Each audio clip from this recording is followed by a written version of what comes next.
Successful entrepreneurs say yes to everything, right? After all, projects are like lottery tickets, and the more lottery tickets you have, the better your chances. Well, not according to Warren Buffett. He gave away one key question that we can ask that will help us eliminate everything except for the best opportunities. We're pulling ideas from this book today. I'm super excited, so let's get into it. If you think you're going to see an opportunity every week, you're going to lose a lot of money. When the Clubhouse app came along, all of my extroverted friends were all in. And the message was, hey man, you got to get on this. Oh, it's super cool. I'm having these amazing, engaging conversations. And oh, I got pulled up in a room with Grant Cardone or Gary Vee or whatever the case is. I went and checked it out and I just wasn't impressed. It felt like a little out of date. It felt very scattered and unfocused. And I felt like a lot of people were spending time there just having random conversations and talking to a lot of other entrepreneurs rather than potential clients. And it reminded me of one of my favorite lines from the book. Most people in business can't stand to watch their competitors run off in one direction, no matter how foolish, and leave them just standing there alone. The way that Buffett sees it, if he is moving along with the crowd, odds are something has gone terribly wrong with his judgment or his analysis, and he's going to find it and fix it fast. In the investing world, there's a lot of money to be made from spotting where the majority is wrong and then betting against them. You know, think of legendary investor Jesse Livermore making $100 million shorting the stock market in 1929 when it was at its fever pitch of positivity, right?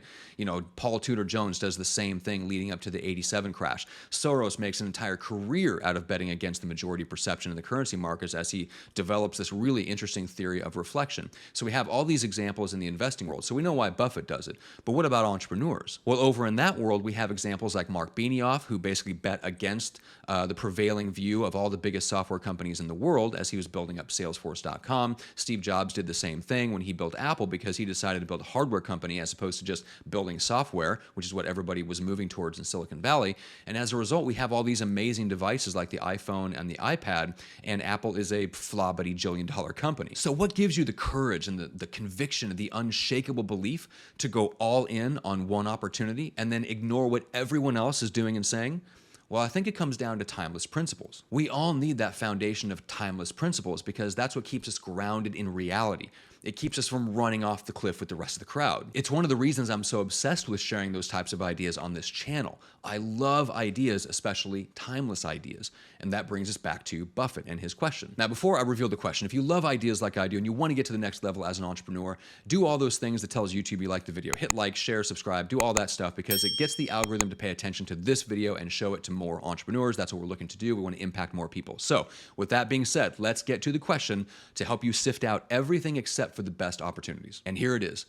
Is this a game you can win? Not just compete, but win. As Buffett said in the book, if you're going to try and do something that goes against the grain of your nature, even if it works, even if you succeed, it's going to be a painful life. And he's absolutely right. When I looked at Clubhouse and I noticed that all the people who were excited about it were extroverts, that was my red flag. I'm a natural introvert.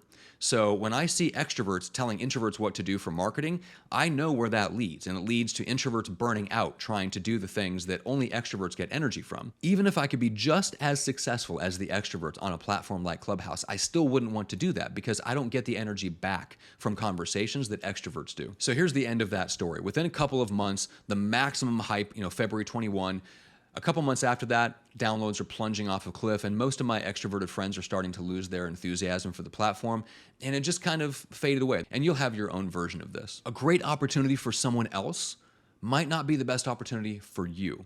So here's our timeless principle. Play the game that you can win, the game that suits your nature, and ignore everything and everyone else. If you enjoyed the video, here is another one that you might love too. And if you like written content, head over to Substack. It's where all of my articles go out, all the transcripts to the video and all that fun stuff so we can keep in touch outside of YouTube. And then of course, like the video, share the video, subscribe to the channel, do all that stuff. And thank you so, so much for watching. I really appreciate it. If you want to get to the next level of influence, impact, and income, this is your place. And we'll see you on the next video.